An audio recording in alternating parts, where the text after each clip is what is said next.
नवनवीन तडका व्हिडिओ पाहण्यासाठी व्हिडिओ खाली दिलेल्या सबस्क्राइब बटन वर क्लिक करा आणि हो या घंटीला क्लिक करायला अजिबात विसरू नका। हस्तक्षेप कर्म धर्म तुम्हा असावे, पुण्य खर्च करत नाहीत। पुण्य साठा आहे, पुण्य तुमचं व्यक्तिमत्व आहे, पुण्य तुम्हाला उजागर करणार आहेत। पुण्यामुळे देव भेटतो, पुण्यामुळे ज्ञान होतं, पुण्यामुळे परमार्थ होतो। पुण्याची गणना कोण करी, हा साठा आहे परमार्थातला। आणि हे पुण्य जर खर्च करायला लागला ना तुम्ही, सांसारिक लोकापेक्षा ऐश्वर्य संपन्न जीवन जगता येतं परमार्थात, पुण्य खर्च करत असाल तर। आणि मग दया पुण्याची ही ओवी ना फार गोड आहेत, लक्ष देण्यासारखी। उटी शब्दाचा खूप सुंदर अर्थ आहे।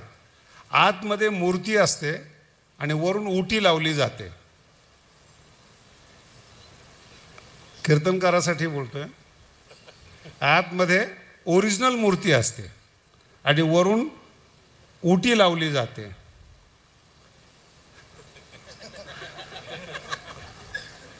तुम्ही पण थोडं चिंतन करा ना।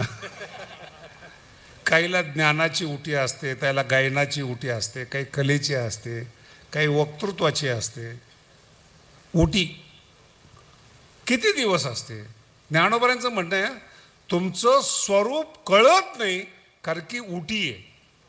ज्या दिवशी उटी उतरली ना, तुमचं स्वरूप पाहून लोक पळून जातील तुमच्याजवळून। काही साधू आम्ही बघितलेत, आमच्या काळामध्ये हत्तीवर मिरवणूक निघाली आणि म्हातारपणामध्ये त्यांना पाणी देणारं कोण नव्हतं, ते पण आम्ही बघितले। मग तया पुण्याची सवेची इंद्रपणाची उटी उतरे। ज्ञान संपायला वेळ लागत नाही। भगवान शंकराकडे एक जण गेला,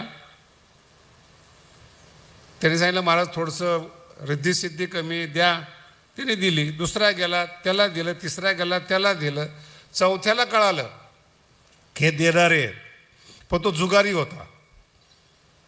तो गेला शंकराकडे, महाराज तुम्ही 3 लोकांना दिलं, मला काय तू माग। जुगारी काय म्हणलं माहिती का, आम्ही सोडावं मागणं, तुमच्याकडे किती ते सांगा, लावू आपण डावावर। भगवान शंकर जुगाऱ्याला पण देऊ शकत नाही, काय म्हणतो तो, लावा काय तुमच्याकडे काढा आपण डावावर लावू। लक्षात येते? अतृप्त आत्मा म्हणतात त्याला। काही माणसं इतके श्रीमंत आहेत, वर्णन आलेले काय लोकांचं, 500 वर्ष रोज 10 लाख खर्च केले तरी संपणार नाही। अरे ठीक आहे, आयुष्य कुठून आणणार, तारुण्य कुठून आणणार, चमक कुठून आणणार तुम्ही?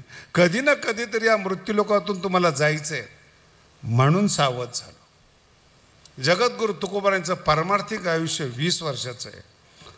20 वर्षामध्ये भगवंत भेटले, परिपक्व झाले, देव भेटले, अभंग निर्माण झाले, सदेह वैकुंठाला गेले।